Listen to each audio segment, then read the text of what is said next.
ಇವತ್ತು ಈರುಳ್ಳಿ ಹೂವನ್ನ ಬಳಸಿ ರುಚಿಕರವಾದಂಥ ರಾಗಿ ರೊಟ್ಟಿ ಮಾಡೋದು ಹೇಗೆ ಅಂತ ನೋಡೋಣ. ಈ ರಾಗಿ ರೊಟ್ಟಿ ತುಂಬಾ ಆರೋಗ್ಯಕರ, ಹಾಗೆ ಈರುಳ್ಳಿ ಹೂವು ಬಳಸಿ ಮಾಡೋದಂತೂ ತುಂಬಾ ರುಚಿಕರವಾಗಿರುತ್ತೆ. ಹಾಗಿದ್ರೆ ಮಾಡೋದು ಹೇಗೆ ಅಂತ ನೋಡೋಣ ಬನ್ನಿ. ಅದಕ್ಕೆ ಮುಂಚೆ ನೀವಿನ್ನು ನಮ್ಮ ಚಾನಲ್ಗೆ ಸಬ್ಸ್ಕ್ರೈಬ್ ಆಗಿಲ್ಲ ಅಂದರೆ ಖಂಡಿತ ಸಬ್ಸ್ಕ್ರೈಬ್ ಆಗಿ, ಹಾಗೆ ಪಕ್ಕದಲ್ಲಿರುವಂಥ ಬೆಲ್ ಐಕಾನ್ನ ಕ್ಲಿಕ್ ಮಾಡಿ. ಈಗ ರಾಗಿ ರೊಟ್ಟಿಗೆ ಮೊದಲಿಗೆ ನಾನಿಲ್ಲಿ 1 ಕಪ್ಪಷ್ಟು ರಾಗಿ ಹಿಟ್ಟು ತೊಗೊಂಡಿದ್ದೀನಿ. ಹಾಗೆ ಅದಕ್ಕೆ ರುಚಿಗೆ ತಕ್ಕಷ್ಟು ಉಪ್ಪು ಹಾಕ್ಕೊಂಡಿದ್ದೀನಿ.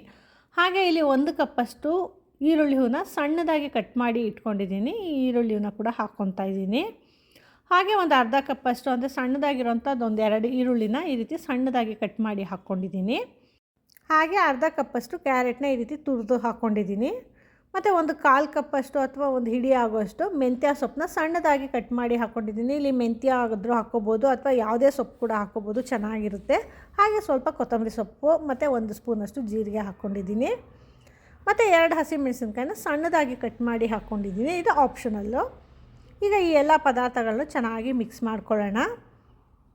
ಈ ರೀತಿ ಮೊದಲಿಗೆ ಇದೆಲ್ಲ ಮಿಕ್ಸ್ ಮಾಡಿಕೊಂಡ್ರೆ ಈ ತರಕಾರಿಗಳಲ್ಲಿ ಹಾಗೆ ಈರುಳ್ಳಿನಲ್ಲಿರುವಂಥ ನೀರಿನಂಶ ಎಲ್ಲ ಬಿಟ್ಕೊಳ್ಳುತ್ತೆ. ನೋಡಿ, ಈಗ ಇದು ಚೆನ್ನಾಗಿ ಮಿಕ್ಸ್ ಮಾಡ್ಕೊಂಡಿದ್ದಾಗಿದೆ. ಈಗ ನಾನು ಈಗಾಗಲೇ ನೀರನ್ನ ಕಾಯಿಸಿ ಇಟ್ಕೊಂಡಿದ್ದೀನಿ. ಈ ಕಾಯಿಸಿ ಇಟ್ಕೊಂಡಿರೋಂಥ ನೀರನ್ನ ಹಾಕ್ಕೊಂಡು ಈ ಹಿಟ್ಟನ್ನ ಕಲಿಸ್ಕೊಳ್ಳೋಣ.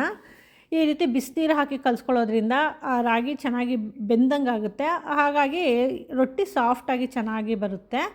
ಹಿಟ್ಟನ್ನ ತಣ್ಣೀರಲ್ಲಿ ಕಲಿಸಿದ್ರೆ ರೊಟ್ಟಿ ಮೃದು ಬರಲ್ಲ, ಹಾಗೆ ಕಟ್ಟಗಲಾಗುತ್ತೆ. ಮತ್ತು ತಣ್ಣಗಾದ್ಮೇಲೆ ತಿನ್ನೋಕ್ಕಾಗೋದಿಲ್ಲ, ಗಟ್ಟಿಯಾಗೋಗುತ್ತೆ. ಈ ರೀತಿ ಬಿಸಿನೀರು ಹಾಕಿ ಕಲಿಸ್ಕೊಂಡ್ರೆ ತಣ್ಣಗಾದ್ಮೇಲೆ ಕೂಡ ರೊಟ್ಟಿ ಸಾಫ್ಟಾಗಿ ಚೆನ್ನಾಗಿರುತ್ತೆ. ಹಾಗೆ ಹಿಟ್ಟು ಕೂಡ ಅಷ್ಟೇ ತುಂಬ ಬನಿಯಾಗಿರುತ್ತೆ. ರೊಟ್ಟಿ ತಟ್ಟೋದಕ್ಕೂ ತುಂಬ ಸುಲಭವಾಗುತ್ತೆ. ಈಗ ನೋಡಿ, ರೊಟ್ಟಿ ತಟ್ಟೋದಕ್ಕೆ ನಮಗೆ ಯಾವ ಕನ್ಸಿಸ್ಟೆನ್ಸಿಲಿ ಬೇಕೋ ಹಿಟ್ಟು ಇಷ್ಟು ನೀರು ಹಾಕ್ಕೊಂಡು ಕಲಿಸ್ಕೋಬೋದು. ಇಲ್ಲಿ ಸುಮಾರು 1 ಕಪ್ ರಾಗಿ ಹಿಟ್ಟಿಗೆ 1 ಕಪ್ ಅಷ್ಟು ನೀರು ಹಿಡಿಯುತ್ತೆ. ಹಾಗಾಗಿ 1 ಕಪ್ಗಿಂತ ಒಂದು ಚೂರು ಜಾಸ್ತಿ ನೀರು ಕಾಯಿಸ್ಕೊಂಡ್ರೆ ಸಾಕಾಗುತ್ತೆ. ಈಗ ಆಗಿದ್ದೆ. ಈಗ ಇದಕ್ಕೊಂದು 2 ಸ್ಪೂನಷ್ಟು ಎಣ್ಣೆ ಹಾಕ್ಕೊತಾ ಇದ್ದೀನಿ. ಈ ರೀತಿ ಎಣ್ಣೆ ಹಾಕ್ಕೊಂಡು ಚೆನ್ನಾಗಿ ಕಲಿಸ್ಕೊಳ್ಳೋದ್ರಿಂದ ಹಿಟ್ಟು ತಟ್ಟೋವಾಗ ಕೈಗೆ ಮೆತ್ತೋದಿಲ್ಲ, ಚೆನ್ನಾಗಿ ಬರುತ್ತೆ.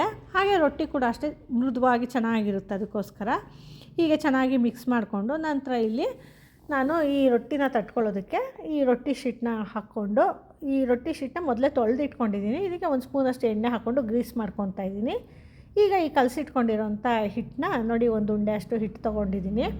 ನಮಗೆ ರೊಟ್ಟಿ ಯಾವ ಸೈಜಲ್ಲಿ ಬೇಕೋ ಅದಕ್ಕೆ ಅನುಗುಣವಾಗಿ ಈ ಹಿಟ್ಟನ್ನ ತೊಗೋಬೇಕು.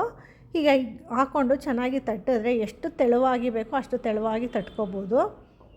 ಇವಾಗ ಈ ರೀತಿ ಒಬ್ಬಟ್ಟಿನ ಶೀಟ್ ಬರುತ್ತೆ, ಆರಾಮಾಗಿ ತಟ್ಕೊಂಡು ಹೆಂಚ ಮೇಲೆ ಹಾಗೆ ಹಾಕ್ಕೋಬೋದು. ಮೊದಲೆಲ್ಲ ನಮ್ಮಮ್ಮ ಮಾಡೋವಾಗ ಈ ತೆಳುವಾಗಿರೋಂಥ ಪಂಚೆ ಬಟ್ಟೆ ಮೇಲೆ ಈ ರೀತಿ ತಟ್ಕೊತಾಯಿದ್ರು. ಈ ರೀತಿ ತಟ್ಕೊಂಡು ನಂತರ ಬಟ್ಟೆ ಸಹಿತವಾಗಿ ಹೆಂಚ ಮೇಲೆ ಹಾಕ್ಕೊಂಡ್ರೆ ನಂತರ ಅದ್ರ ಮೇಲೆ ಸ್ವಲ್ಪ ನೀರು ಹಾಕಿದ್ರೆ ಸಾಕು, ಆ ಬಟ್ಟೆ ಬಿಟ್ಟು ಬರ್ತಾಯಿತ್ತು ರೊಟ್ಟಿ. ಈಗ ಈ ಒಬ್ಬಟ್ಟಿನ ಶೀಟ್ ಇರೋದ್ರಿಂದ ತುಂಬ ಸುಲಭವಾಗಿ ಈ ರೀತಿ ಹಾಕ್ಕೋಬೋದು. ನೋಡಿ, ಈ ರೀತಿ ಹಾಕ್ಕೊಂಡ್ಮೇಲೆ ಕೂಡ ಸ್ವಲ್ಪ ಲೈಟಾಗಿ ಪ್ರೆಸ್ ಮಾಡಿಕೊಂಡ್ರೆ ತುಂಬ ಚೆನ್ನಾಗಿ ಸ್ಪ್ರೆಡ್ ಆಗುತ್ತೆ.